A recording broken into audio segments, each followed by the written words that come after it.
ELT resources are technological solutions designed to improve student success in English.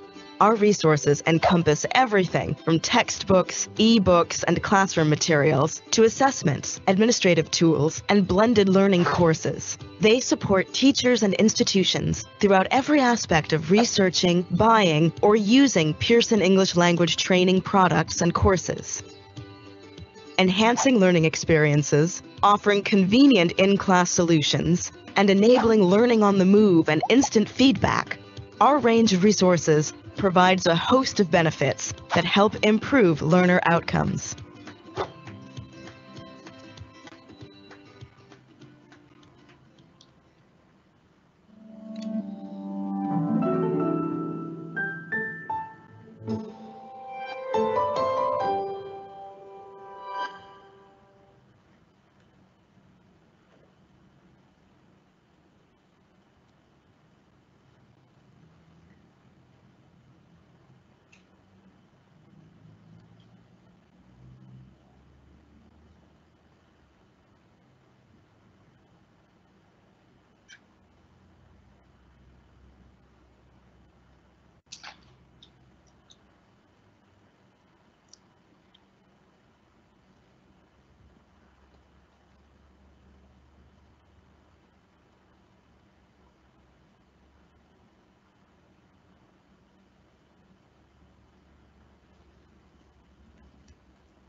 Hello everyone, and a very good afternoon to all of you too. I'm Zubaida Mubarak Ali from the English Language Teaching Center, ELTC, Ministry of Education, Malaysia, and I'll be your moderator for today.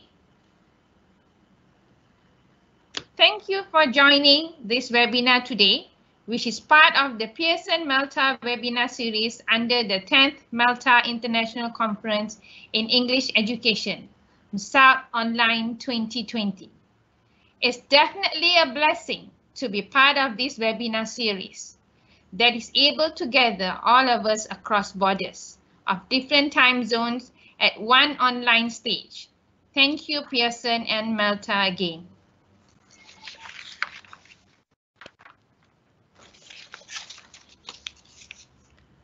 Before we begin today's webinar, please spare me a few minutes to make a few important announcements regarding our session. Today's webinar will be conducted in two parts. Today's webinar will be conducted in two parts. We shall begin with a presentation by our guest speaker, followed by a Q&A session. Secondly, those who are present today will receive an e-certificate of participation. For this, at the end of the session, we are providing all of you with a link and a QR code too. Kindly key in your full name and an e-certificate will be generated and emailed to you within 7 days. For the Q&A session later, if you have any questions for the speaker, please send in your question through the Q&A tab located at the bottom of your screen.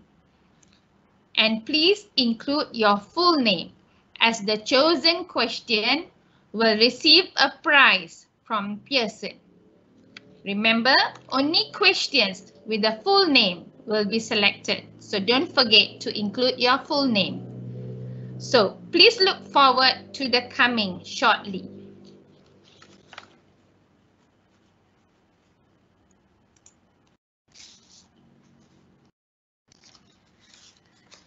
Hello. To begin today's session, I would like to invite Pamela Dewadesan, the Director of Technology, Malaysian English Language Teaching Association, Malta, to present her welcoming remarks. Hello, Pamela.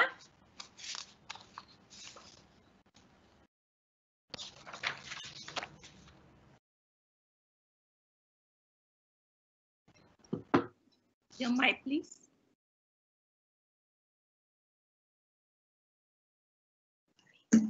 Hi, Dr. Zubaida, and thank you. So sorry just now. Yeah. Hello, everyone. And on behalf of our MELTA President, Dr. Ramesh Nair, and all of us at MELTA, welcome to our third webinar in our Pearson-MELTA webinar series. As mentioned in our first two webinars, this four-part webinar series is a run-up to our international conference scheduled on 7 November. Don't forget to check our MELTA website for further details on our conference. Now, let me first thank Pearson for your long-time support of our MELTA projects and endeavors. Thank you, Pearson. Thank you too to our presenter, Lindsay Warwick, for making the time and taking the time to be with us today. I believe you have loads to share to all of us, especially practitioners. Being a teacher myself, this is on a personal note, yeah? Being a teacher, I am truly looking forward to listening to you. We at MELTA would also like to take this opportunity to thank the English Language Teaching Centre, ELTC, of the Ministry of Education Malaysia for your support as moderators during this webinar series, as well as for co-hosting the Brussels conference. Last but not least, thank you to our very own Special Projects Bureau, namely Dr. Teh Pei Ling, for taking the lead in this webinar series. Now, to all of you here online, welcome again. Sit back, relax, and enjoy listening to Lindsay Warwick. Back to you, Dr. Zubaida. Thank you, Pamela. Next, allow me to invite Ms. Chia Su Ming, Senior Key Account Manager of PTE Academics, Pearson, Malaysia, to say a few words. Su Ming, up to you. Thank you, Dr. Zubaida and Pamela. I must say that time really flies when you're having fun learning. Today's session with Lindsay Warwick is already our third in our Pearson-MELTA webinar series, and what a great series it's turning out to be. Kudos to MELTA, specifically the Special Projects Bureau, for the great organization behind the scenes. And I hope you teachers who are tuning in today, you're having a good time absorbing the great information and advice that you can adopt or adapt into your practice. Once again, a big thank you to ELTC, Ministry of Education, for the professional chairing. Indeed, we had a great session with teachers from all over Malaysia last week, and I believe today will be as exciting, if not more. Today, we are joined by Ms. Lindsay Warwick, one of our authors for our adult flagship series called Roadmap. With parts of Malaysia under CMCO, I believe many of you teachers are concerned with having your classroom teaching moving online, and how to keep your learners engaged while achieving your learning outcomes. Lindsay's presentation today is quite timely, and I believe she will share some tips on developing flexible lessons to cope with changing learning contexts. Without further ado, over to you, Dr. Zubaida. Thank you, Xiuming, and again, Pamela, for your kind words. Ladies and gentlemen, in the midst of the coronavirus pandemic, we are forced to pivot our instruction online to allow teaching and learning to continue. And this forced us to battle with many new challenges. Thus, in relevance to this, the title of our webinar today is Planning Flexible Lessons to Suit Different Learning Contexts. We are fortunate to have with us this afternoon Lindsay Warwick, who will share with us on this topic with reference to 1. What in particular has made online teaching challenging and why? 2. How to plan a lesson so that it has the possibility of succeeding in both face-to-face and online classes, and both at the same time if necessary. And 3, how to structure a lesson, adapt course books, and utilize the digital tools in order to produce engaging lessons with clear learning outcomes. Before we continue, let me introduce a little bit about Lindsay. Let me say a few words about her. Like our great speaker here, Lindsay Warwick, is a practicing teacher, trainer, and materials writer. She has been teaching general English and exam preparation courses for over 20 years. A very experienced person, I must say. She's a trainer for the most widely recognized English teaching qualification in the world, CELTA, and has delivered teacher development courses in the UK and abroad on topics such as train the trainer, using technology in the classroom, and helping learners to prepare for exams. She has also written materials for various course books. She is a co-author of Goal Preliminary B1, Goal Experience B1 and B2 Plus, expert of IELTS 6, and Pearson's New General English Series Roadmap. Right. Good afternoon, Lindsay, or is it probably good morning there? Because probably I think it's around 11 a.m. there, right? Okay, since London is about 7 hours behind us in Malaysia. Thank you very much for spending and sparing your time with us today.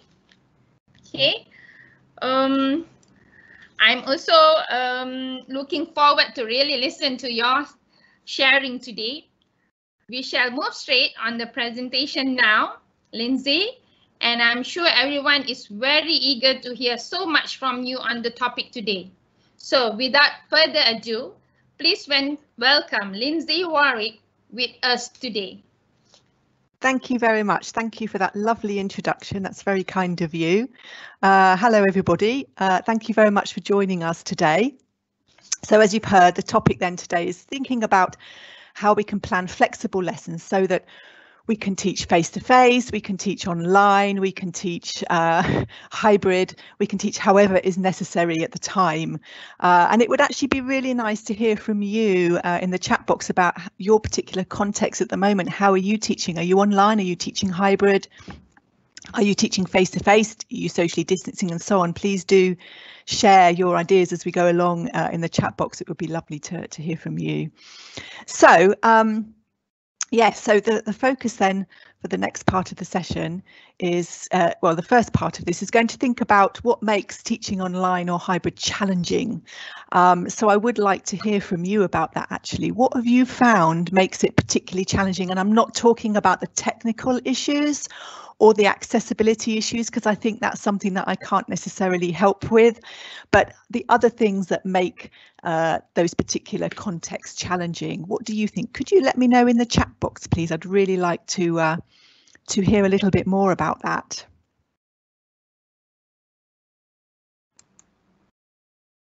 So I'll just give you a little bit of time to say hello.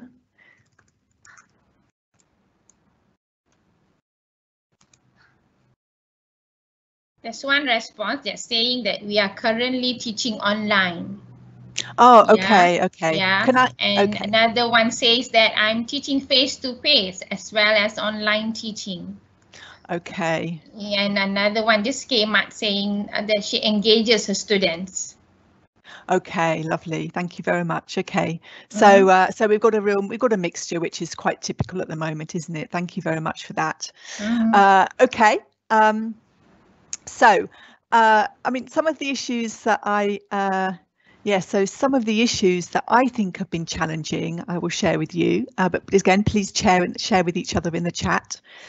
The first one I think is learner engagement. So it was just mentioned there, but I know a lot of teachers have found it quite difficult to engage learners online or in hybrid contexts. I think there are a few issues, aren't there, with online teaching, and that's the fact that they might not put their they might not put their webcams on, so you might not be able to see your learners. And even if you can see them, it's a lot more difficult to kind of keep their attention, isn't it? Because in a face-to-face situation, you can sweep your eyes across the room and hold people's eye contact, or keep eye contact with them and hold their attention that way. But in a face-to-face classroom, it can be a little bit more difficult to do that. And then there are other issues like distractions. So when you're in a brick classroom, students, they can be distracted. They can daydream, of course, out the window. They can look at their phones. But when they're at home on their devices and you can't see what they're doing, it's much easier for them to be distracted and you not know about it. And that can be difficult as well. I think also another issue with learner engagement is the fact that there's no student buy-in. I think the fact that some students didn't see that online teaching was going to really help them. They felt it wasn't as good, and therefore they felt that they weren't really learning from it. And I think that's a problem as well, because that can reduce engagement. Why waste time if they feel that it's not benefiting them? But I think it does benefit them, and it's different. So we'll think about how we can deal with that. Also online, everything's a bit slower, isn't it?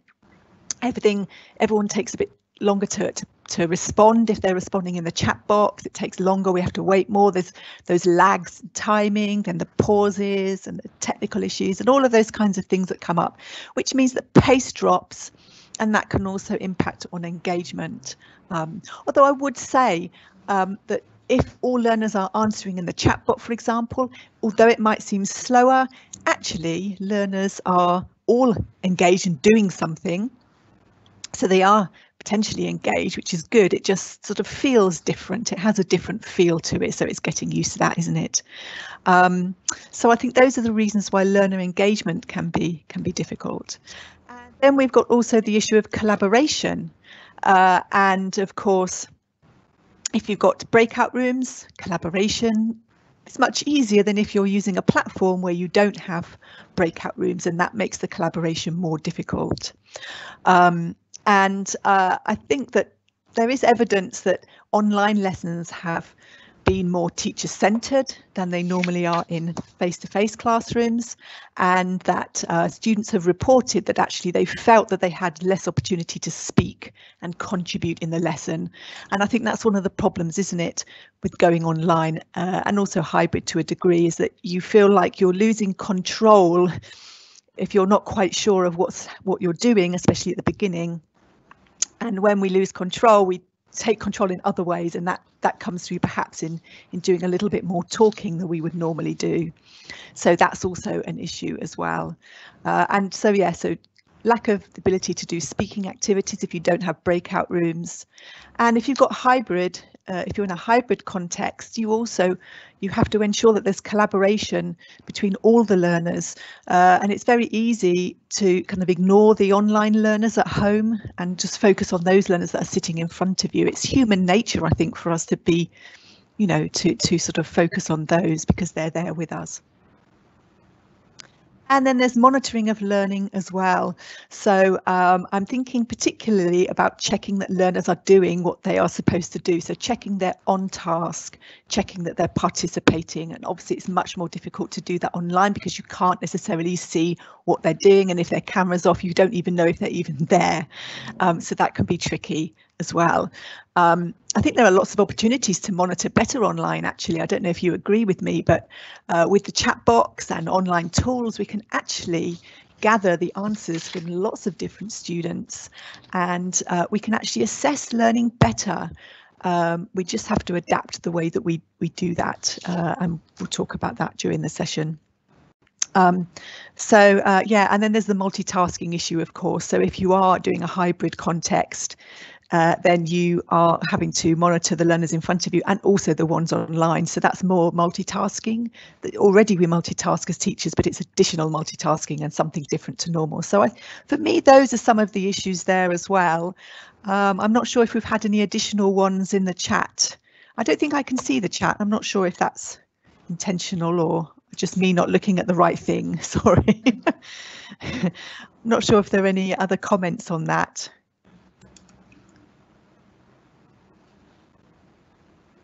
Should I be able to see the chat? No. Yes. No. Yes. I don't see it. Okay. Okay. That's fine. I'm able to see the chat box. Okay. That's okay. I was just wondering if anybody had anything else to share that would be of interest of what they found challenging in their online and hybrid lessons.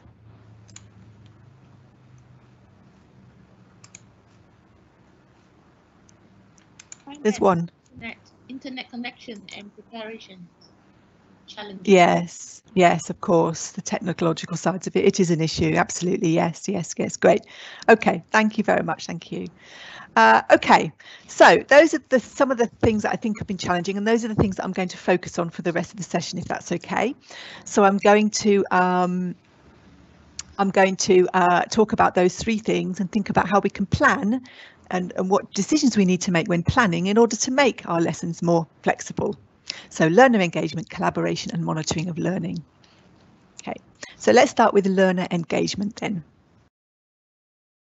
OK, so for me, one of the key things with learners is making the learning objective clear. Whether you're teaching young learners or university age learners, it's really important that they understand what they're doing and why they're doing it. Because we generally have a learning objective in our lessons. We know what it is that we want learners to achieve.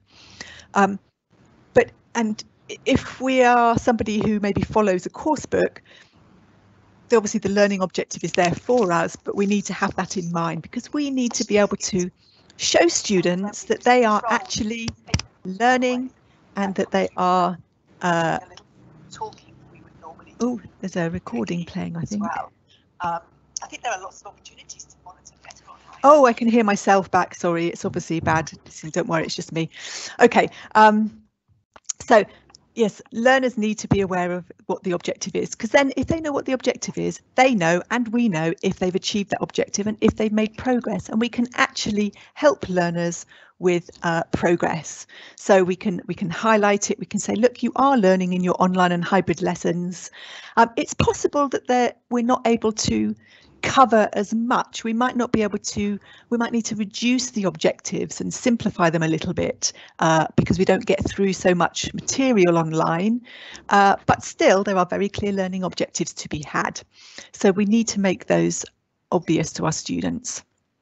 We also need to have our learners' interests and motivations in mind. Of course, that goes without saying, but we need to make sure that that objective is relevant to our learners, that it's of interest to them and that they feel that it meets their needs or their wants. So again, it's kind of explaining what we're doing, why we're doing it and how it helps them in particular.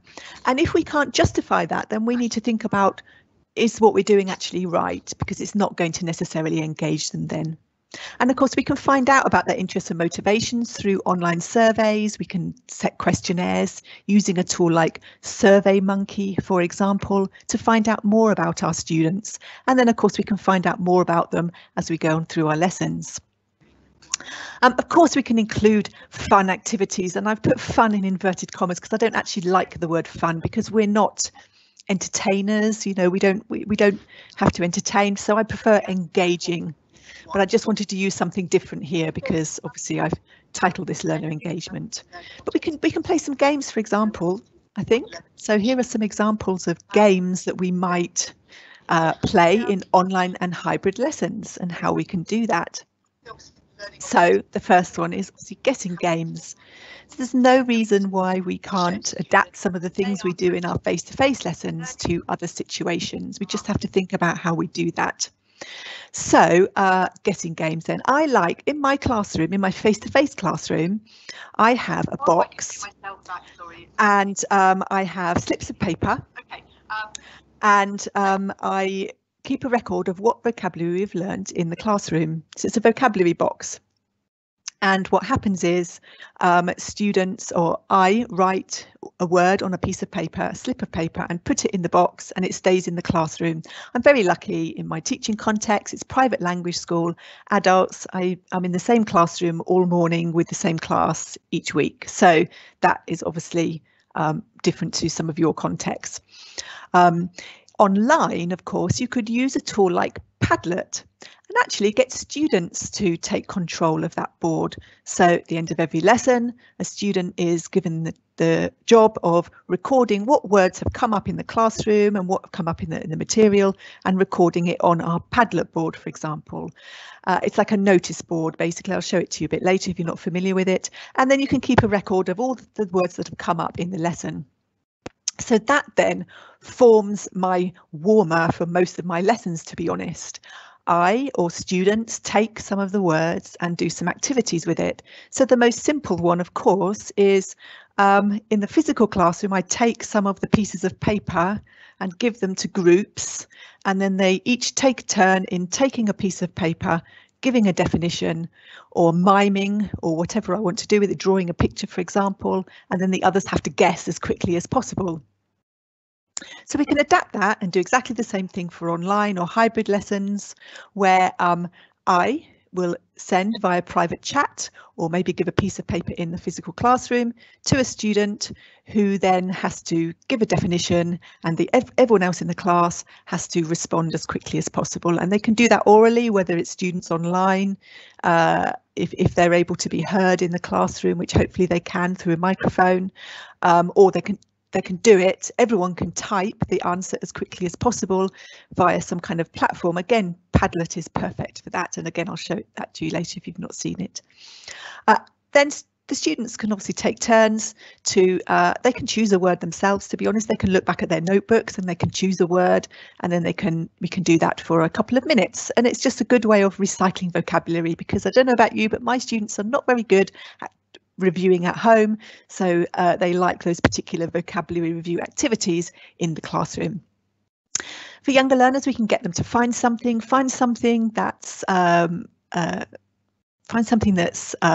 big, small, blue, yellow, round, rectangular, whatever it is that makes you happy, something that makes you laugh, I don't know, something like that, something that's related to the vocabulary that you're teaching, that you're reviewing. They can quickly go and find something and show it. So that's easily done. In fact, that's a great thing about online teaching, isn't it? That students can actually reach and find things close to them. Find a sock, find a belt. You know, if you're teaching clothes, you can't necessarily do that in the physical classroom.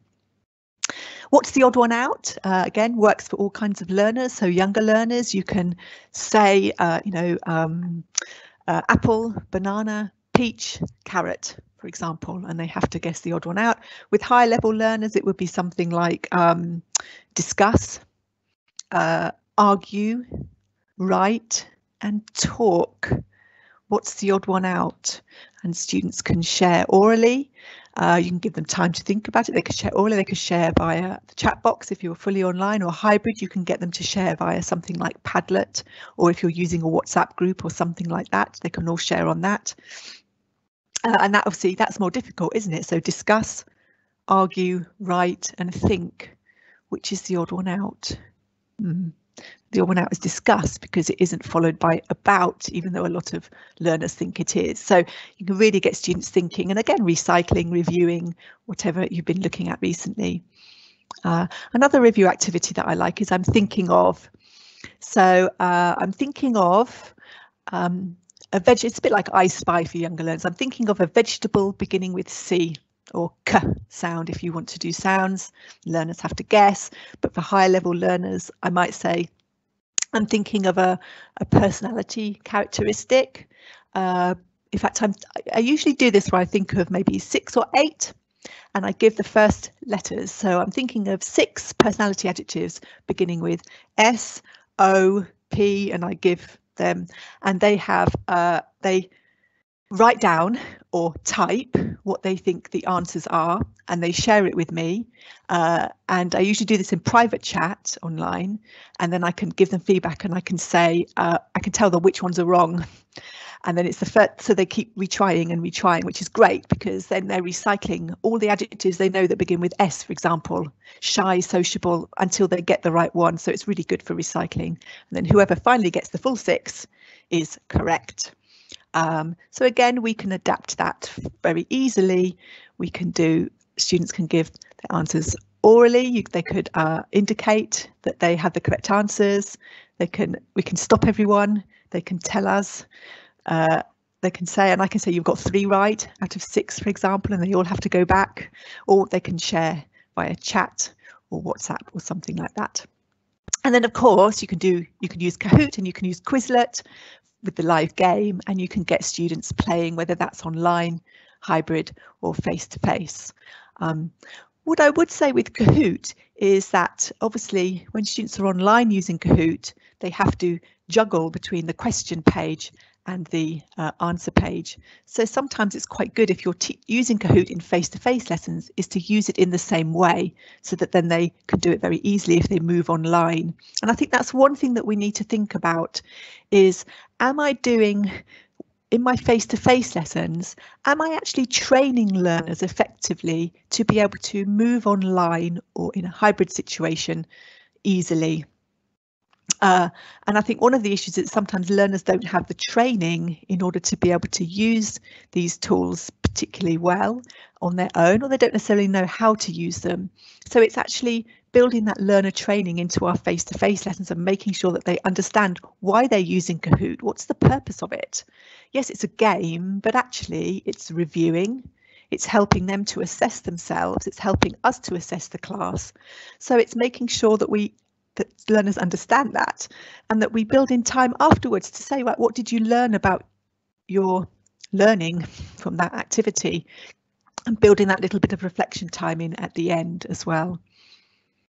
Okay, so for learner engagement, then we can obviously make sure that learners are aware of what they're doing and why they're doing it, making sure that interests and motivations are taken into account. We can include some fun activities, I think, particularly at the start of a lesson to engage them. And then if you feel they're disappearing during the lesson, especially if it's a long lesson, have a quick activity, something like that.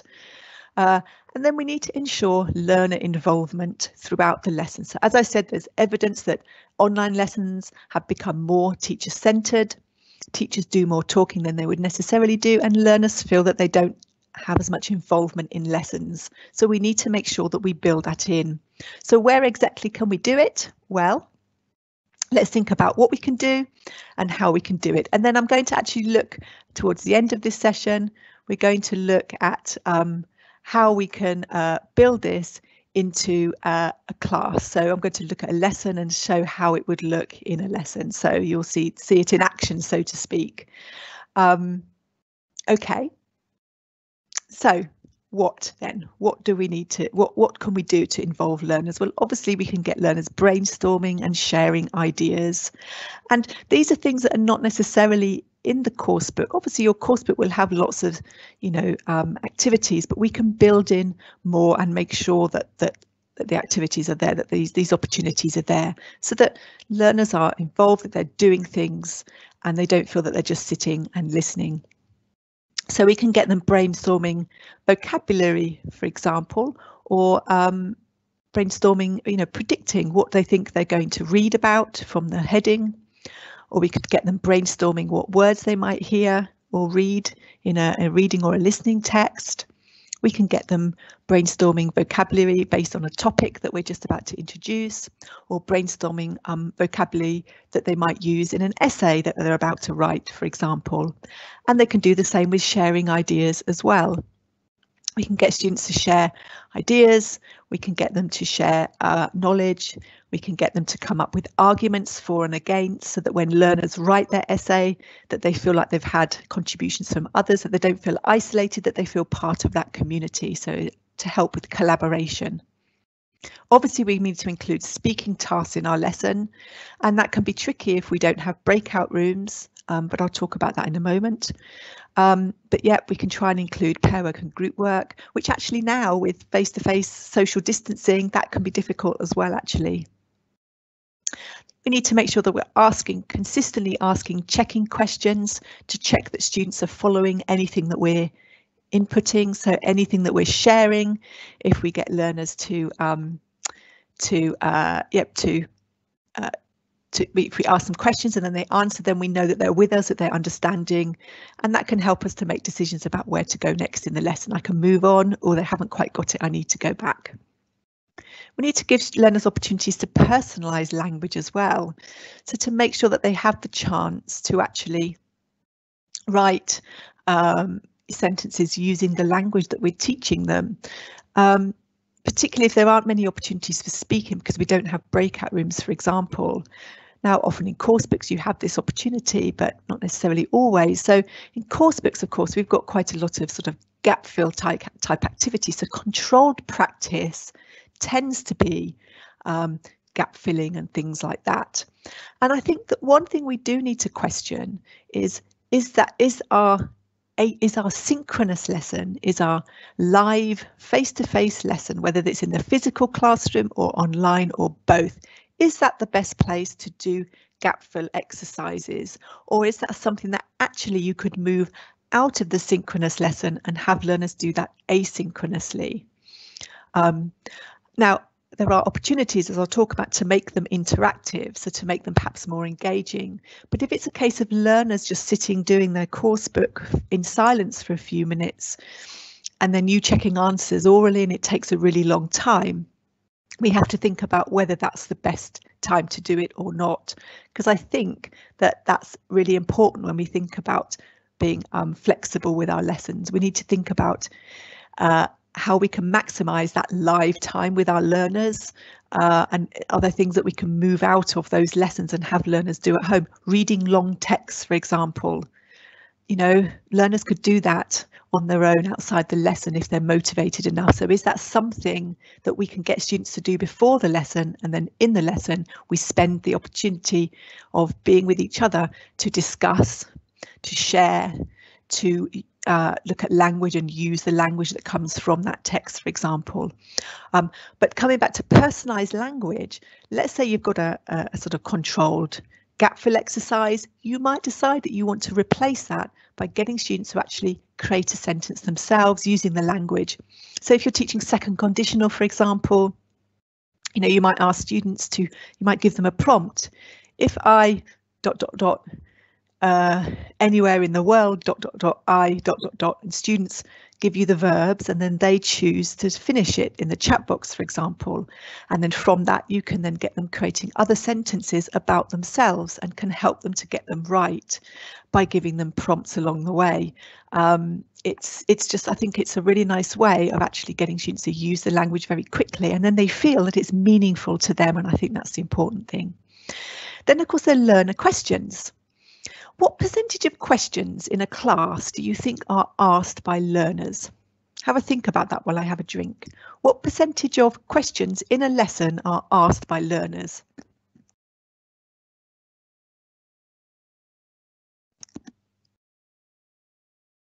Well, the research that I've looked at suggests, and this isn't English language teaching specifically, it's across different types of lessons, but it's about 5% of questions.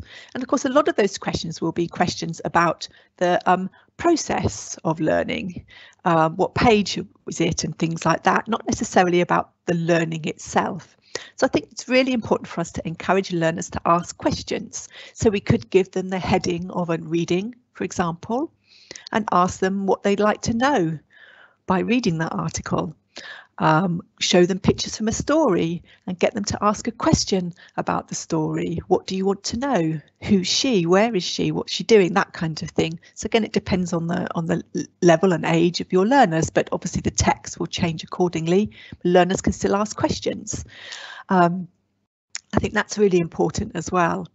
And also we can we can make sure that they have the opportunity to respond to reading and listening material. If they've listened to it in the classroom or at home, or if they've read it in the classroom or at home, either way, we give them the opportunity to be involved in those particular materials and make sure that we build that time into the lesson.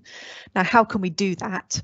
Well, obviously we can use the chat box, and that is really useful for lots of different things, isn't it? And it's great because we can see the learners' responses, whereas in the physical classroom, often we just nominate one student to answer. We say, yes, you're correct to an answer.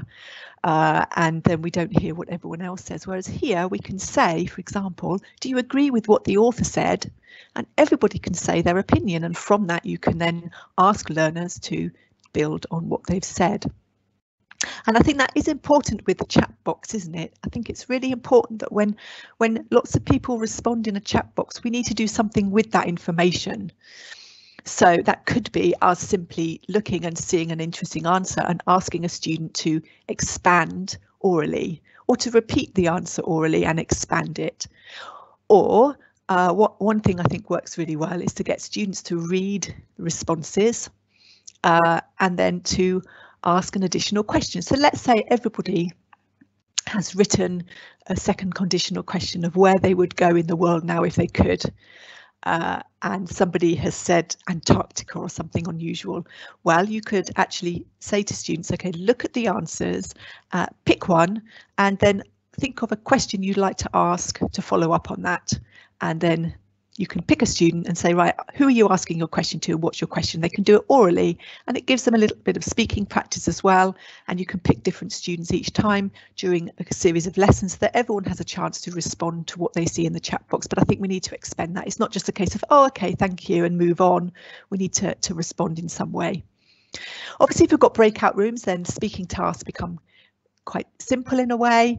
We can just put them in there, and as long as the task is meaty, then students can do the task. Now, obviously, if you've got younger learners, it's a bit more difficult, and if you've got learners that you feel are unable to do things on their own, then of course we need to think about how to make sure they can work alone, because we can't monitor all of the learners to check they're on task all of the time, which we can face to face. I actually think monitoring online with adults anyway is great in breakout rooms, because I can actually listen to that pair really closely without any other distractions for a good minute before I move to the next room.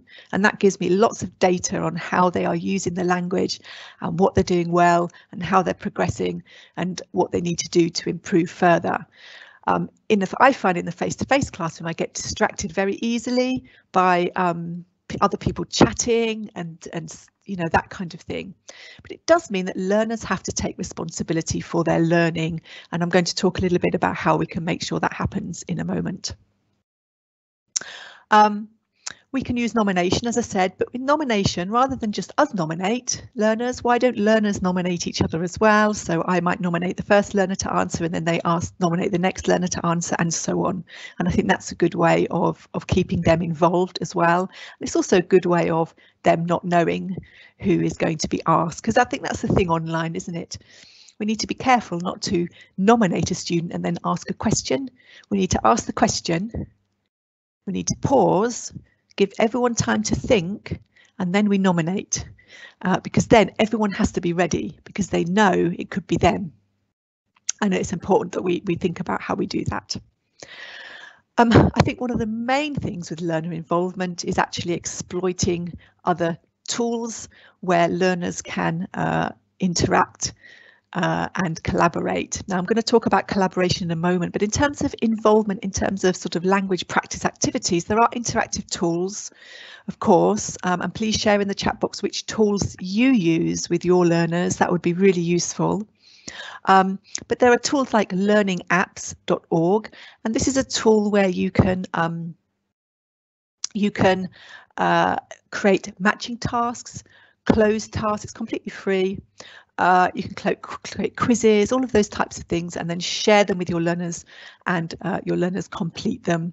So it's interactive, and they get immediate feedback, and they can do the task again. And the same with Wiser Me. So Wiser Me, you can create interactive worksheets, really nice worksheets that you can use to you can put pictures on, and they do matching, and they can answer questions and all of those lovely things. And you share that link with your learners, and learners go on and they complete the worksheet activity, and you see the results as well. And that's really useful. So learners are doing tasks, and you can actually see what they're doing as well. So it's really good for monitoring learning, but it's keeping them active, making sure that they're doing lots of student-centered tasks. And there's also Nearpod. Nearpod is something actually we're experimenting with Roadmap. So Nearpod, if you're not familiar, you basically create a set of slides, or you import a set of slides that you already have from Google or PowerPoint, and then you can add interactivity to them. So you could, for example, if you've got a picture on your slide and you want students to find some things in the picture, so if you've got younger learners and you might want them to circle, maybe there are 10 objects and you want them to find those objects and circle them, they can do that. So what happens is you share a link with your students. They go on their phones or their tablets or their laptops, and when you move to each slide, they see each slide come up on their device, and if you make it interactive, they can draw on it. So you can actually get them to circle each place on the picture. You could show a picture and you could describe it, and you could describe 6 incorrect things, and the students have to circle the things that you described incorrectly. And as they do this, you see it come up on your screen and you can see their answers. Now, this tool is fantastic for hybrid teaching in particular, because you've got learners in the class, you've got learners at home. If they're able to use their device, then in the classroom, then they can see the slides, see what you're looking at. You can see their answers to these tasks. You can also add multiple choice questions. You can ask open-ended questions that students can type the answers to, or they can orally record them. So you can give them time to orally record their answer, which is also fantastic. So that's speaking opportunity. If you don't have breakout rooms, this is an opportunity for learners to answer questions orally, all of them at the same time, and you can obviously listen to some, you can share some of them with the class. So that's a really nice tool. And also with Nearpod now, you can also upload a video, so from YouTube, for example, and you can insert questions into the middle of the video. So students watch a video and then a question will pause, the video will pause and a question will pop up and they answer the question, multiple choice or open-ended. So it's a really good opportunity there to keep students involved all the time by getting them to respond, by asking checking questions, circle, underline the stress in the words so that you can check that they've understood what you're showing them and demonstrating to them. So those are some ways that we can ensure learner involvement in our lessons. Okay. Collaboration. So that's the next thing we need to make sure we involve learners, and I've talked about how we can do some collaborative tasks. Well, it'd be quite interesting for you to go and have a look at, if you're able to, can you go to the website here? So wooclap.com. And that's the code /IMGFSA. It would be lovely if you could go on and have a look at that. So wooclap.com, IMGFSA. So I'm going to give you time. I might actually just log on my phone and see. I think I'm already on there actually.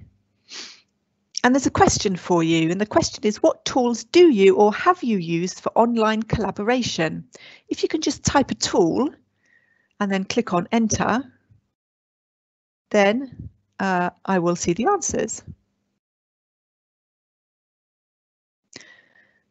Okay, so if you go to that site and then answer the question, so what tools do you or have you used to get your students collaborating? That would be really lovely.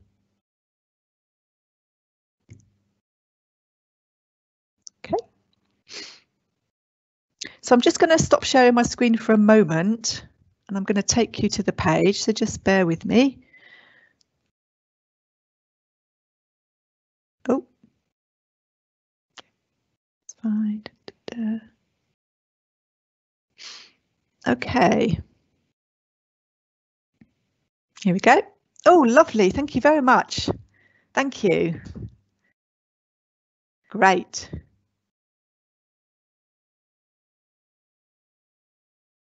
Fabulous. So it basically creates a word cloud with the answers. So this is a really, really nice tool. Padlet, sorry, don't apologise. In fact, the more a word is repeated, the more often, the bigger it is, of course, as it's a word cloud. So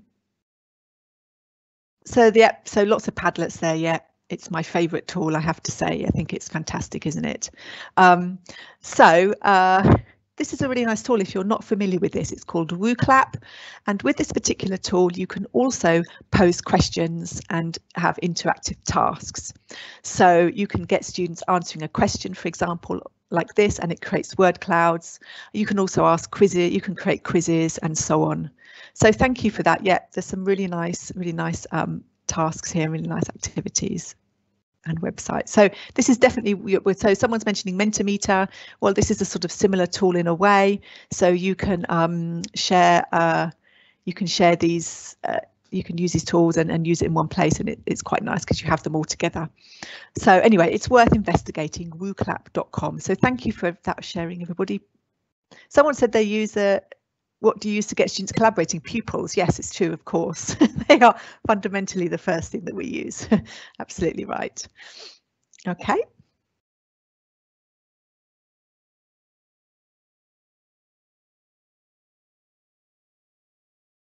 All right. So WooClap I've just mentioned, and Nearpod I've already mentioned as well, is great for collaboration because you've got a Padlet equivalent built into it.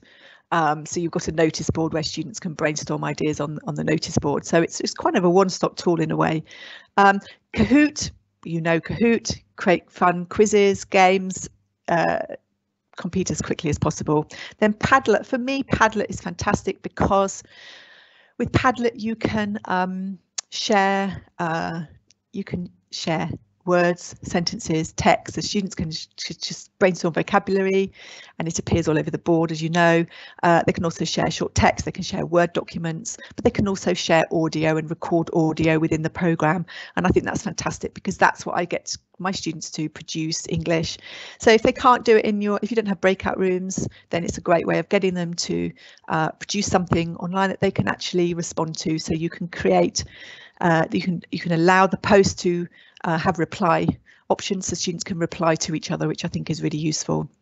Some of you are mentioning Flipgrid. Yeah, if you're not familiar with it, it's great for speaking tasks as well. So you record a video setting a speaking task and then students have to respond, and it's short speaking tasks. It's little monologues, could be giving an opinion, could be telling a story, could be reading a poem, whatever they want to do, and then they can listen to each other's, which is really great as well. Jamboard you mentioned, so it's a bit like Padlet, but I don't think you can record your voice, so I haven't experimented too much with it for that reason, but I think there are other things you can do, so it's definitely worth looking at. Then, of course, you've got things like Google Docs for writing, collaboration. And if you need an interactive whiteboard for collaboration, so in your hybrid lesson, for example, if you want to have a whiteboard that students in class can see with you and then the students at home can see too, you might want to use something like AWW app, which is really useful, free whiteboard that you can just bring up and share the link with to your learners, and they can have a go on that too.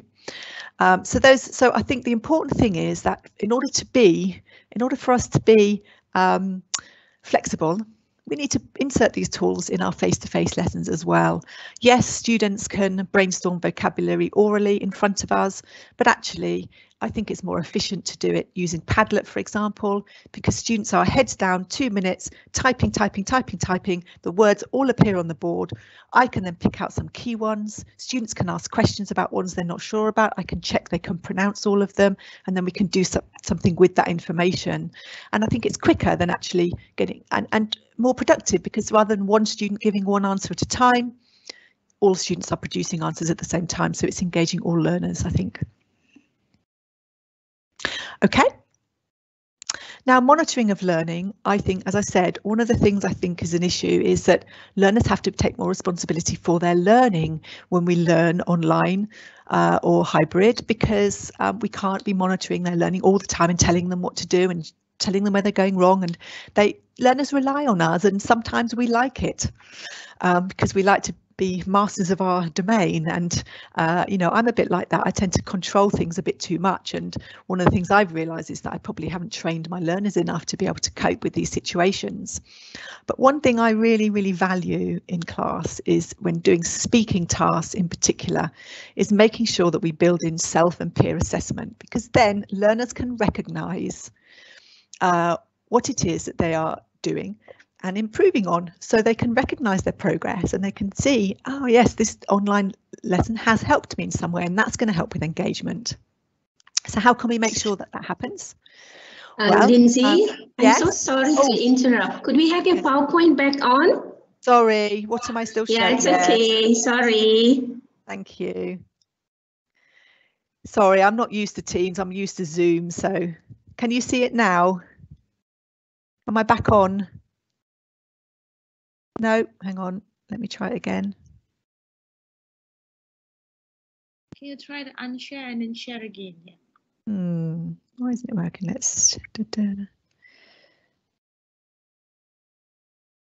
Well, can't seem to do it. Hang on. Start sharing. Let's try again. PowerPoint. I need to do it like this. Hold on. Sorry, everyone. Bear with me.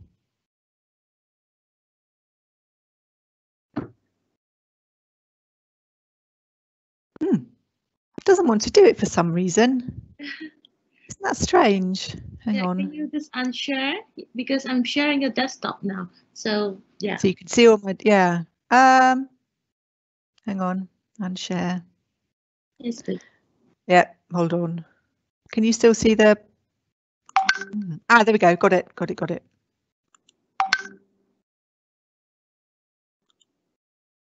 Doesn't want me to stop presenting though. Come on, stop presenting. Oh,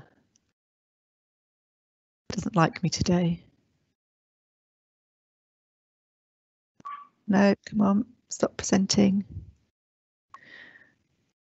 No.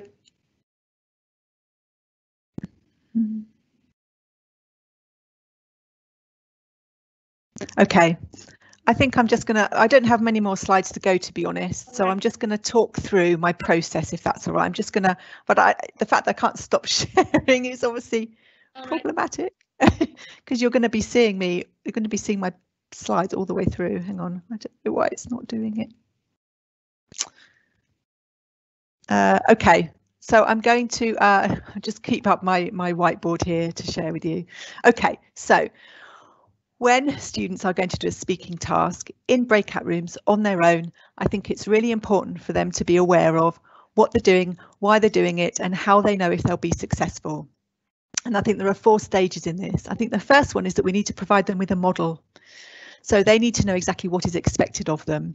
So that might be just as if it's a monologue, if it's, you know, telling students about their favourite holiday or something like that, then you can do it yourself. And often we do that. But there's one step further with that. It's actually asking them what makes a good description of a holiday.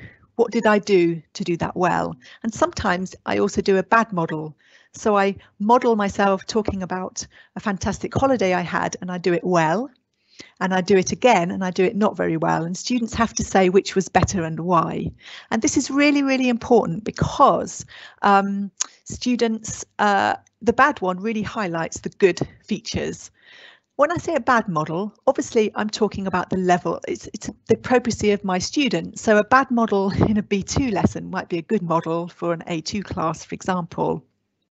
But it's usually things like I don't use very good intonation, so I use very flat intonation. Or I don't link my ideas, or I use very basic words and I repeat words over and over again. It really depends what it is that you want students to do. In the good model, I might, for example, use the language that we've just been practicing so they can see me use it in action and they can recognise that. Once I've done that, learners then come up with a list of things that they need to do it well. So it would be use some of this vocabulary, link my ideas, organise my ideas well, whatever it is that I've sort of highlighted. They come up with their little list of things that they need to do, and that basically becomes their assessment criteria, their success criteria. If I do this, then I'm going to be more successful. So then when they go to breakout rooms, they have that, and actually when they plan, I think giving planning time is really important, isn't it? Plan what you're going to say. Switch off your microphone and your webcams. You've got 3 minutes to think about what you want to say and then come back if you want to, something like that. And then we put them into breakout rooms so that then they can self-monitor more because they understand what they're doing and how they can do it. And then when they've finished, they can then self-assess and peer assess against that criteria and actually think about, did I do those things or did I not? Now, obviously, the age of the learners very much is, has a real factor in that. But there's lots of evidence that suggests that younger learners are very, very capable of self-assessing their skills. So we might need to do that as a whole class, and it might be a very simple thumbs up, thumbs down. How do you think you did? And of course, the success criteria is going to be very simple, probably 1 or 2 things. And it might be that you do it in L1 and you don't discuss it in English, and that's absolutely fine, I think. With secondary learners and adults, they're perfectly capable of doing it with training. So, you could give them the criteria and then you could do the model and they could assess your model against the criteria. That's another way of doing it, because they will at least engage with the criteria then if you've given it, that's fine. But by coming up with them themselves, then I think it's really good because it's more meaningful to them. But I think that when we ask them to do a big meaty speaking task, like a role play or a big discussion or something, a debate that they go into the breakout rooms for, I think we need to make sure that we do actually give them the opportunities to self-assess so that they recognise progress. And I think that will help to motivate and engage them. OK, so those are the things that I wanted to talk about, and I just wanted to show you, just for the last part of the session, how this might look in a lesson. And I can actually show, I'm on the right page for this, so that's quite good. So I wanted to show you here. So this is a page from Roadmap, so it is an adult course book, and this particular lesson is B1+. So I just wanted to show you briefly how I would build in some of the things that I talked about, how I would adapt this lesson so that it works face-to-face, online or hybrid. And again, I think it's thinking about how we can do it all the time to make sure that our lessons can be easily adapted. So this particular lesson then, it's called A Great Show, and if I just click on it, so this is the presentation tool, and I would say actually if you have the opportunity to use the presentation tool that goes with your course book, I would suggest that you try and use it in all your lessons. So even face to face, if you have a projector and a screen or an interactive whiteboard, making sure that you're using this in those lessons so that then when you're using it in your face-to-face lessons or hybrid lessons, learners are very used to seeing it there and are familiar with it. So if I go to, you can see if I just click on the yellow star, we've got here the lesson overview, talk about films and TV. So that's the goal of the lesson, and the grammar is the passive form and the vocabulary is related to cinema and TV, and that's going to help learners to achieve their goal. So of course the goal's there, so I can discuss that with learners. We can talk about, do they think they can do that now? Can they talk about films and TV now? Can they do it using the passive and lots of vocabulary related to cinema and TV? Maybe ask them on a scale of 1 to 5, how confident do you feel? They can share in the private chat with you or just write it down on a notebook for you to have a look at so you can get a sense of how they feel about this objective at the beginning of the class. Then I'm obviously not going to go through the whole lesson, but I just want to show what the lesson looks like so you're familiar. So basically this is the goal, and down here is a big speaking task which gives them the opportunity to achieve that goal, and everything else leading up to that is their scaffolded learning to help them to be able to do that successfully. So there's sort of mini lessons along the way, and we've been talking at Pearson about sort of dividing lessons into engage. So starting by engaging the learners, and then study. so studying something, and then activate, which is activating the learning. Obviously, that's Jeremy Harmer's ESA approach, but using that for online lessons with that in mind, because it can help to make sure that we are involving students in the lessons at all times, and that there are clear outcomes. And then there's a fourth stage, which is practice, which can be done obviously outside of the classroom using something like My English Lab or whatever comes with your course book. But here in this lesson, you could actually have mini learning objectives along the way, because the lesson is divided. So you've got reading, you've got vocabulary here to start with. So there is a learning outcome to that lesson, which is that learners are able to use vocabulary related to the cinema and TV. So it could be describing a TV or film using that vocabulary. Then there's reading, of course, there's an outcome, which is that they understand the article. And then there's grammar, which is the passive. And of course, by the end of that, the learning objectives, the students can actually give examples of film and TV programs using passive forms. And then, of course, you've got the big speaking at the end. So you could divide this quite easily, which often in online classes we have to do, don't we? But we can make it clear to learners what they're achieving all the way along the way. Now, I'm going to start my lesson by engaging them. I want to engage my learners. I want to get them from the start. So I'm going to have my interactive whiteboard here. So if I've got a hybrid class, for example, I'm just going to share this link to, I'm just going to show it on the board, to be honest. So I'm going to show it on the board so that my students can see it in the classroom.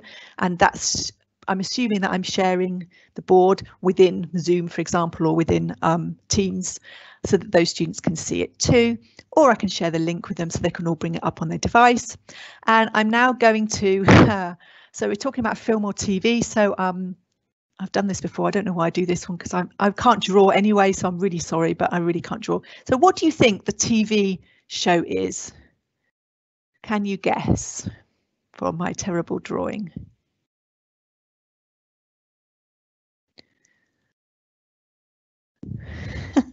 I'm so sorry. I wouldn't be able to draw this even if I wasn't on a mouse. Let me change the colour. Any ideas? What do you think the TV show is? And of course, students guess, so they can guess orally or they can type their answers into the chat box or WhatsApp or whatever is appropriate for the context. Okay, so the answer is Game of Thrones. If you watched it, then you would have known that. So that's just a way of getting students' attention from the beginning of the lesson. I think it's really important to grab them then.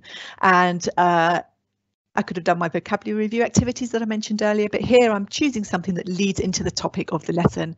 And of course, now I can share the link with another student so I can clear my board, and another student can then go on, and that student can then do their own picture and everyone guesses and so on. So that's just a fun way of starting the lesson. I think that is important to do that. So I am bringing something else to my material, something that I think will really engage learners. Then, of course, we've got the lead-in questions here. So I need to adapt these. So of course, face-to-face classes, I can just get students working in pairs. And if I've got breakout rooms, I can do that as well. But if I don't have breakout rooms, then I guess I'm going to have to use my chat box. And what I've done before is actually get students to privately chat and ask them these questions and then report the answers back via public chat to show that they've actually had that discussion. I can't see their private chat, but I might ask them to just choose 2 of those questions so it doesn't take very long, and then they can do that and then they can respond, and from there I will then build on that and say, oh, that was an interesting answer, can you say more about that, and nominate students to actually respond more, or as I said, get students to then ask follow-up questions orally of each other. And as long as all students get a chance across lessons, I think that's really important. Now here we've got quite a lot of vocabulary input and sort of practice here, which is great. And you can see in this particular tool that it is interactive, so you can actually elicit answers from students. So you could, for example, elicit answers via the chat box, and then you can drop in the ones that are the most common. And of course, you can then check answers and you can check here or wrong and so on until you get them right. So that is particularly interactive. But if I go back here, there isn't a lot of practice in this particular task here because of space, really. There's never enough space, so there's practice suggested in the teacher's book, of course, and there's a photocopyable activity. So I might actually exploit that. So I need to be sure that my students have the opportunity to speak. And of course, I can't do this online. I can't cut them up and have students take pieces of paper. So it's just adapting it, isn't it? So getting students to maybe go into breakout rooms, sending this to students so they can open it, and then they have 5 minutes to discuss as many as they can in that particular time. So that's one way of doing it. So again, just thinking about how to lift off the page so that students have that collaborative opportunity that they can share. Now, in terms of the reading, again, how can I make sure there's more engagement here? So it's not just read the article and answer the questions. Obviously, students are doing things, but it's that lack of interaction, isn't it? So perhaps I could say, read the title. Which of the vocabulary that we looked at do you think you might see in the article? And get them to brainstorm those particular words, or perhaps they could brainstorm what they think the article is about in the chat box, or they can do it orally, something like that. So again, it's just adding in a little bit more opportunity for collaboration, for student interaction, and perhaps I could get them to ask a question as well, the golden age of TV. So perhaps they ask a question that they'd like to know from this particular article. This might be a good opportunity to actually give students a break, isn't it? So reading is, you think, are we going to sit there in silence? So it could be a good opportunity in this lesson, right? Take a 10-minute break, but I want you to have read and answered the questions when you come back, so they can get up and stretch and move around. And I think that's quite nice as well. Now, in terms of grammar here, so students actually, they complete some sentences from the text, and these sentences form passive sentences which students then match to the tense. So if we go down here, they have to actually identify the sentences in the exercise. Here they have to identify the tense of the passive form. Now this is a perfect opportunity to create an interactive task using a tool like Nearpod or learning apps. I'm going to sneeze, I'm so sorry.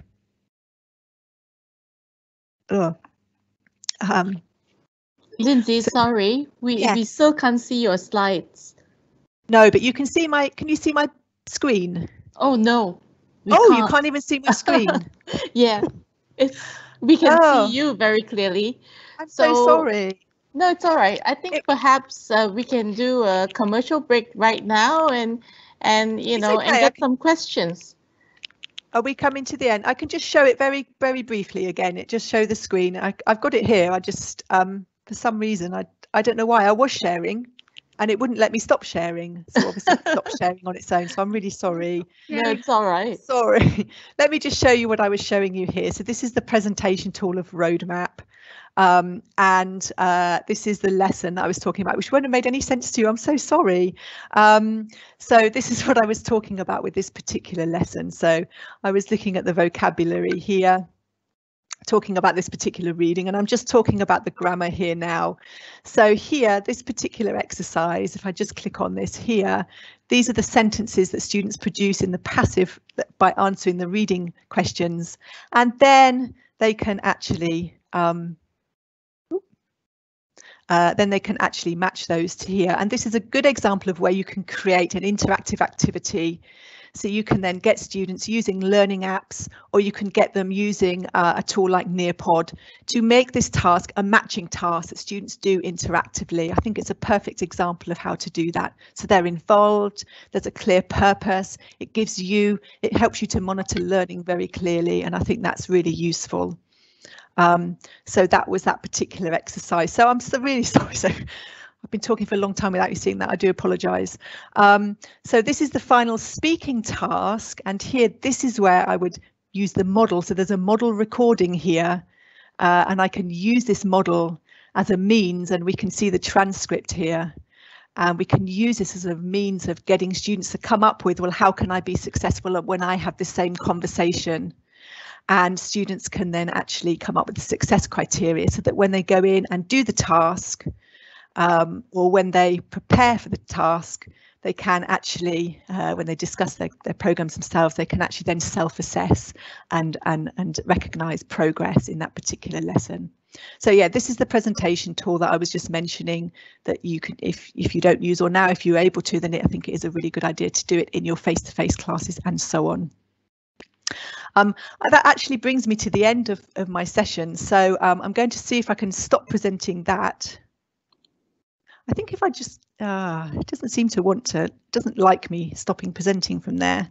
See if I can go back to my slides.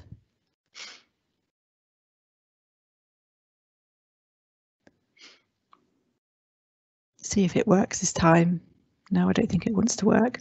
It's fine. I was just going to do a very brief summary of what I was talking about anyway, which is simply that I was just talking about some of the key issues that we found with online teaching, which is learner engagement, collaboration and monitoring of learning, and how we can keep students engaged, how we can keep them involved at all times, how we can allow them to collaborate with each other, and how we can make sure that we can keep them engaged and in interactives and see those interactive tasks, see what they're doing. And I think the key thing is that we actually use the same sort of devices to do those things in our face-to-face lessons as we do when we're teaching online and in hybrid situations, because then we can very easily adapt our lessons. If we're using collaborative tools like Padlet in our face-to-face lessons, then when we have to do it online, it's very simple. And if we're using interactive exercises by using things like learning apps or Nearpod, then students will know how to go on and complete those activities. And then, of course, we can see how students are doing, and we can give them feedback very easily because we can monitor all of the learning. So there are lots of benefits to be had there of using those tools in face-to-face lessons anyway. But I think that's the key way of making our lessons flexible. So thank you very much. I'm really sorry about the sharing disaster, but yeah, I'm happy to, can you see it? What can you see now? Do you just see me? Am I sharing anything? Am I sharing anything or not? No, not yet. Good. Okay, that's fine then.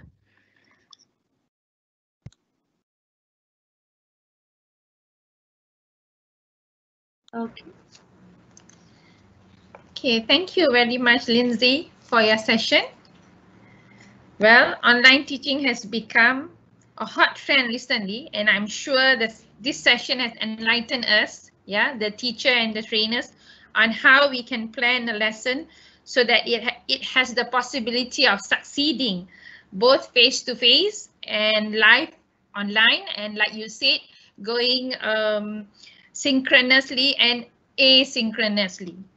I believe the sharing on various ways in structuring a lesson, adapting the course books and utilizing the digital tools, especially like the one that you have suggested, Nearpod, Wiser.me, and the rest, could produce engaging lessons with clear learning outcomes in going to guide many of us here today to plan our teachings and get our students motivated and engaged, most importantly. Right? Without any delay, if you are ready, we shall now continue the webinar with our Q&A session. And remember, the chosen questions, okay, all these 3 chosen questions will receive a prize in courtesy of Pearson. Yeah, thank you, Pearson.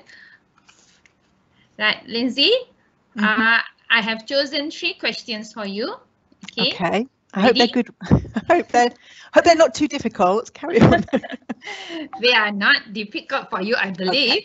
Okay. But they are the same running questions that were among many of those. Okay, we had many interesting questions, but yeah, we have to choose only 3. Okay, so I chose the most 3 apt one accordingly. Right, the first question is from Nina Melissa, who's from Sri KL, and she asks, how can a teacher prepare flexible lessons effectively while considering content for differentiated learning and different ability learners? Do you want me to repeat that? No, it's fine. It's fine. Yeah. So how can we be flexible with yeah, I actually think it's the same approach, to be honest, whether you're teaching online or face-to-face or hybrid. I think the key thing with differentiated learning for me is about adding support and adding challenge. So I don't actually produce different materials. I actually just use the same materials, but add support or add challenge where necessary. So, and I think actually we have a greater opportunity to do this online than we do face-to-face, because it's much more difficult in a face-to-face classroom to actually go to some students and give them prompts, for example, to help them with the speaking task, because they feel singled out, than if you actually send them something via private chat, for example. So in a face-to-face classroom, what I normally do actually is, let's say I want to give some prompts, or for example, multiple choice questions. I might actually take away one of the answers for some students. So I might tell them that number 1 is not C, number 2 is not A, something like that. And actually you can do that very easy. So in a face-to-face classroom, I usually give a piece of paper and put it on the side of the classroom, so that students can just turn and look if they need to, and nobody really knows if they're looking. It's very discreet. Of course, you can just do the same thing, but you just copy and paste that into the chat box privately to the students that you feel need it. Or of course, you could put it in the public chat box and just challenge the stronger students not to look. And again, I do that in the face-to-face class, and the problem there is that the best thing there is that I can actually see them and say, I don't think you need to look, if they do, whereas that's more difficult if you do it online, of course. But I think that we can send that to students. We can actually send it to them before the lesson as well.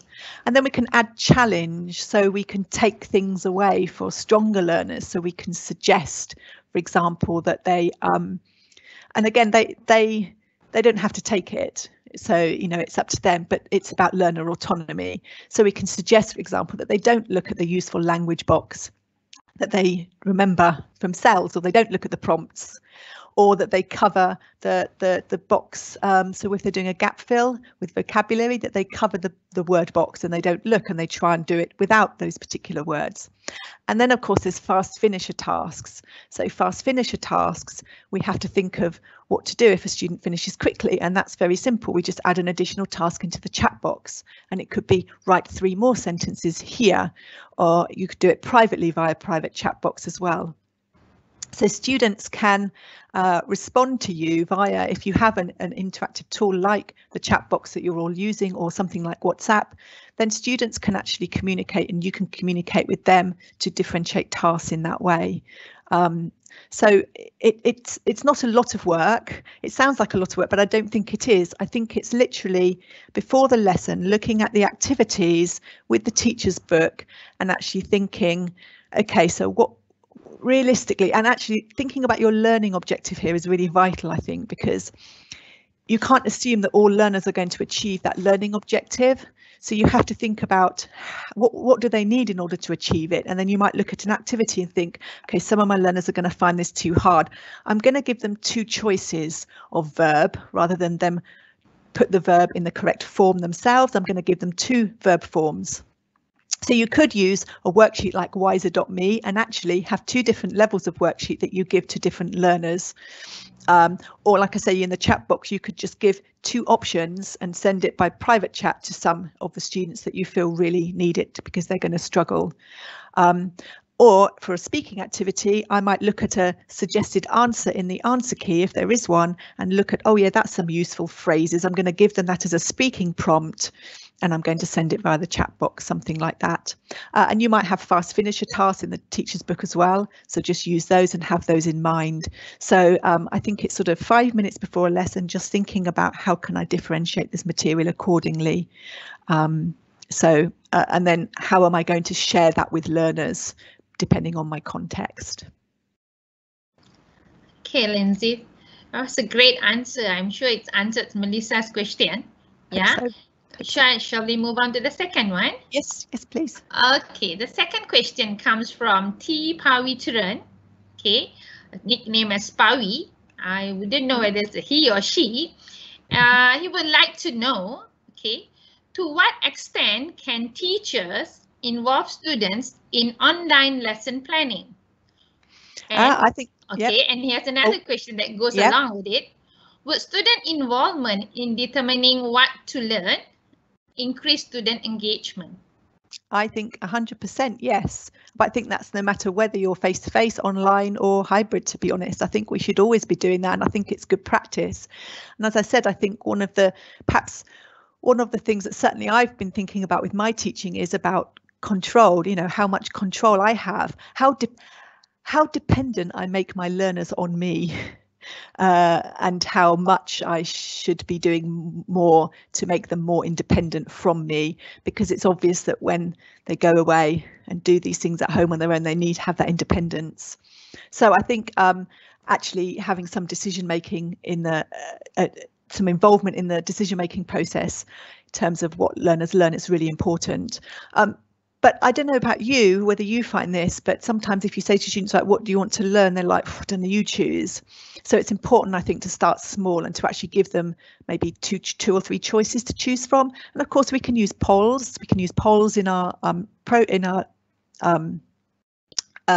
platform, or we can use one like Mentimeter, someone mentioned, or I mentioned WooClap. So you can use it in there and get students to vote, for example, on what they would like to do in the next lesson. But it's not just, I think, what to do, it's also how to do it. I think we need to make sure that learners have more choice in the learning process. And I think that sort of goes hand in hand with learner training. How can we expect our learners to work in a way that best benefits them if we're constantly making the decision about whether they work in pairs or not, or whether they work alone?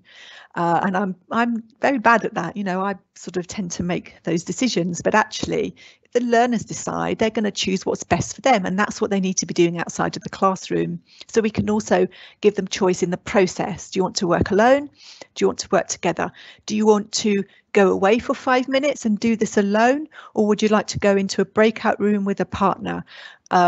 And you know, you could actually, depending on the size of your class, if you've got a small class, you could actually accommodate both of those options online, and you can accommodate both of those in a hybrid class and face-to-face as well, because you could put some students in breakout rooms if they want to do it in pairs there, and then the others can just work on their own, for example.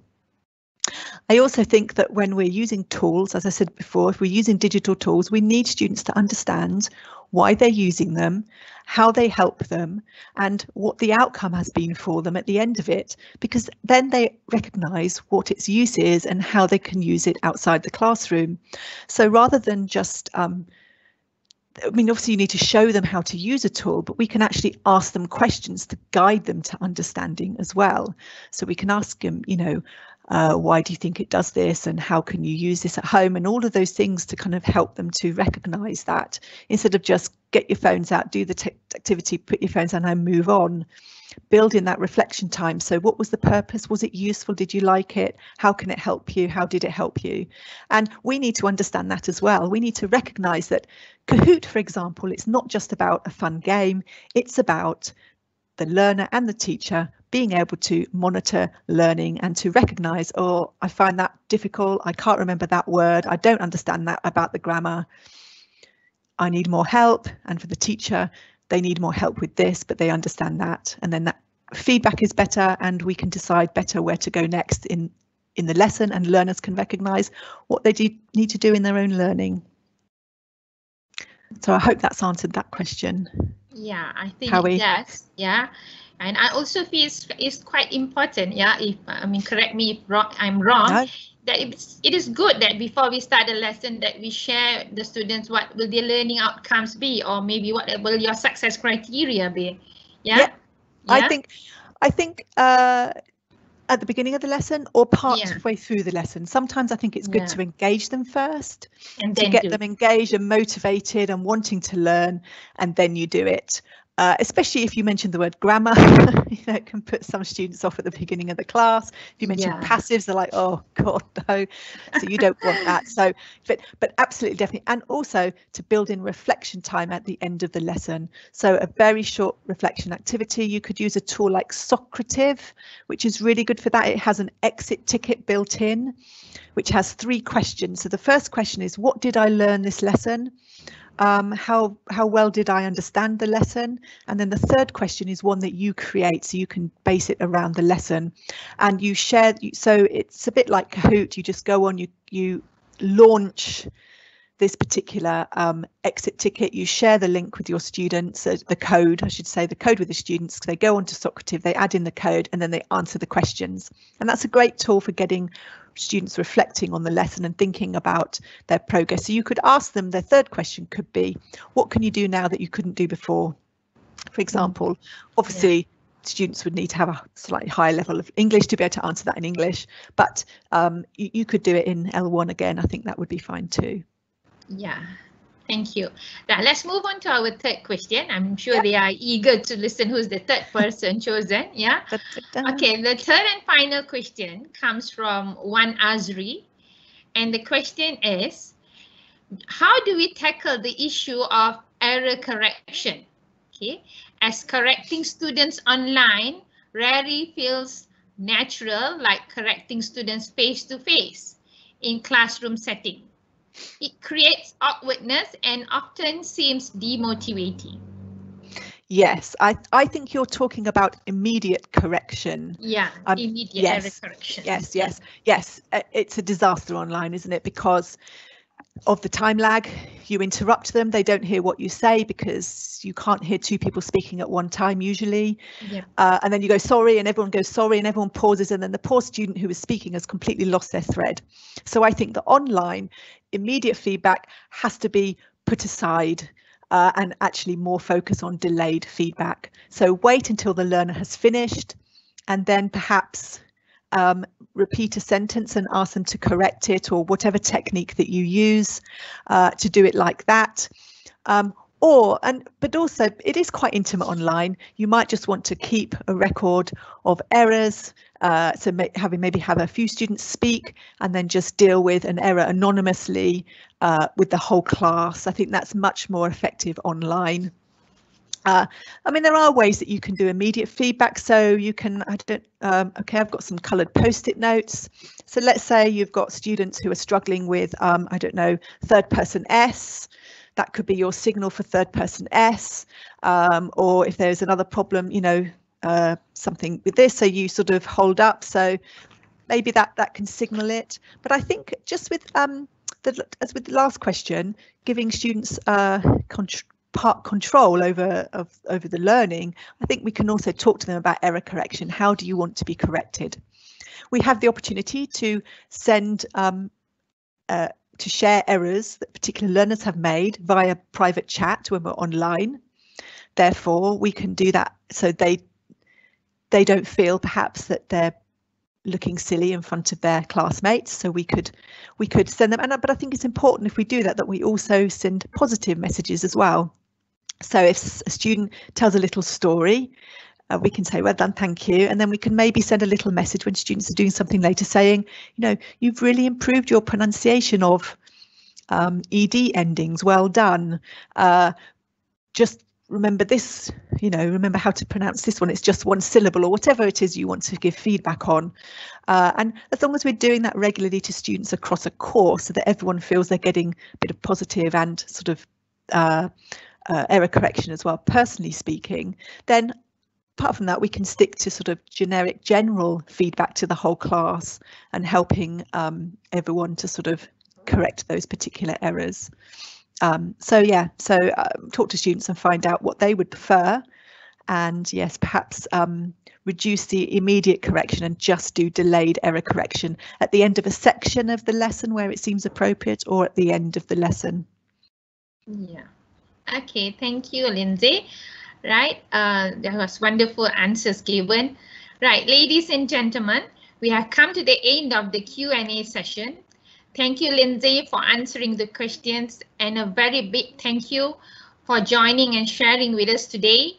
We hope to see you again for more sharing sessions, hopefully in person one day, okay, and maybe real soon.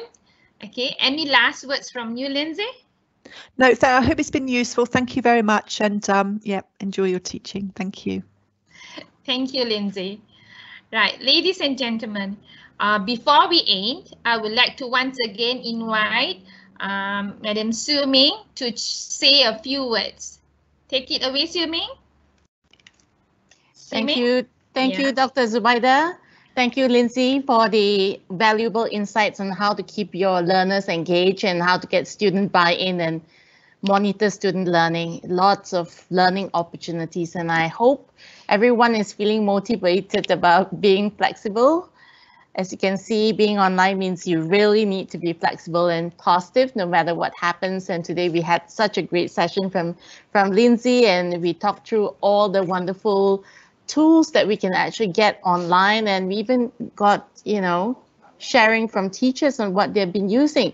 I think it's really great, and we had great questions today, and for today's session, our lucky teachers will get selected levels of roadmap. So you remember, Lindsay. So my closing message is the same this week as it was last week. At Pearson, we really want you to feel supported, feel inspired, and know that there are plenty of resources at hand to help you to move forward. So do join our Pearson ELT teacher community. You can see a lot of videos and webinars already there, and some of them are actually by Lindsay, teaching on ESAT, engage. Would you like to add the few words, Lindsay? Yeah. Engage, study, activate, practice. Wonderful. Thank you for filling that in. So you see, we are doing quite a lot of engagement online, even as we end our session today. So teachers, here's wishing you all the very best in your journey of learning and transformation ahead. Keep learning, keep teaching. Thank you. Right. Thank you, Siu Ming. I'm sure the winners are so happy. They are eager to wait for their prizes, waiting to get the gifts from you. Okay. Next, once again, please welcome Pamela to say a few words as well. Pamela? Pamela, thank you, Dr. Zubaida. Yes, I'm here. Right. Can I sum up by just saying, wow, Lindsay, that was an amazing session with you, right? Thank you. I truly believe we have been very enlightened with the very practical ideas you have shared with us, right? It is CMCO in Malaysia now, and many of us are back to online teaching. So I'm glad that you have shared how to address two of our main concerns, namely learner engagement and learner involvement. We hope for more webinars with you in the near future, Lindsay. Thank you again. To the three winners, congratulations from us at MELTA. Thank you, Pearson, for sponsoring the gifts. Thank you, Dr. Zubaida, for being moderator today, and also to Dr. Tay and Warwick for being in the background of our sessions today. Yeah. To all of you present today, thank you for joining us and remaining with us till the very end. We have another webinar for you next Friday, as well as the MERSAL conference on 7th of November. Please register. Just go to MELTA website and register. You will definitely not be disappointed, I assure you. So thank you again from all of us at MELTA. Back to you, Dr. Zubaida. Thank you, Pamela. Yeah. This marks the end of our webinar, ladies and gentlemen. Before we end, please remember to access the following link and fill in your full name to generate your e-certificate of participation, which will be emailed to you very soon. The second link is the survey link. Please complete the short survey too. Pearson will get in touch with the prize winners of our Q&A session via email very soon. So congratulations to our three winners. And finally, please remember that the recording of the entire webinar will be made available on the MELTA YouTube channel and Pearson website. So please share this information with your colleagues and friends, as well as more people can benefit from the session. Right, the organizers would also like to thank our wonderful speaker today, Lindsay, and thank you for joining us. And we hope that you are able to take away a lot of useful information and new ideas with you. For your information, Pearson and MELTA are organizing a series of webinars of other topics related to education. do check them out and mark them down in your calendar. Right, I'm going to leave this slide on for a few more minutes for you all to register.